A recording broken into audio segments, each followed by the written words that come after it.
लड़की काली है लेकिन उसको 10-20 लाख रुपया दे देंगे। पागल फिरोगे तुम बाजार में। भोजपुरी में अश्लील गाना भी गाया जाता है। नासा छोड़बो की ना, कभी नहीं गाऊंगी मैं, मिट्टी में मिल जाऊंगी लेकिन असली। दोस्तों हमारे भोजपुरी भाई चैनल में आप लोग का स्वागत है। नमस्कार, प्रणाम दोस्तों, मेरा नाम है चंदन। अगर आप लोग भोजपुरी से न्यूज़ देखना चाहते हैं तो चैनल को कर लीजिए सब्सक्राइब और साथ में बेल घंटी दबाना ना भूलिएगा। तो दोस्तों वीडियो को शुरू करते हैं। दोस्तों आज हम ऐसे गर्ल्स के बारे में बात करेंगे जो कि आजकल बहुत ही तेजी से वायरल होते हुए नजर आ रहा है सोशल मीडिया पे। तो दोस्तों बता दूं कि उसका नाम है सलोनी और बहुत तेजी से वायरल हो रहा है।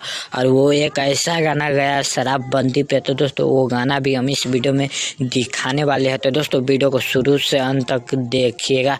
तो दोस्तों हम पहले दिखा देते हैं उसका वीडियो क्लिप की जो कि कौन गाना है।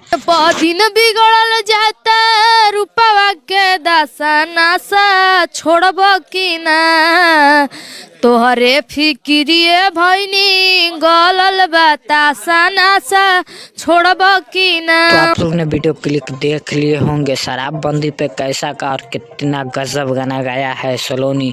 और बता दें कि सलोनी चाहता है कि हमारे बिहार से दारू बंद हो जाए। बंद है ही लेकिन बिहार में न रहे दारू। और बता दें कि आप लोग को खबर की जानकारी मिल चुका होगा सलोनी के बारे में। तो दोस्तों वीडियो को यहीं पे एंड करते हैं। दोस्तों हमारे चैनल पे ऐसा खबर लेके आता रहता हूँ। फिर मिलते हैं नेक्स्ट वीडियो में, तब तक के लिए बाय बाय, जय हिंद, नमस्कार, प्रणाम दोस्तों।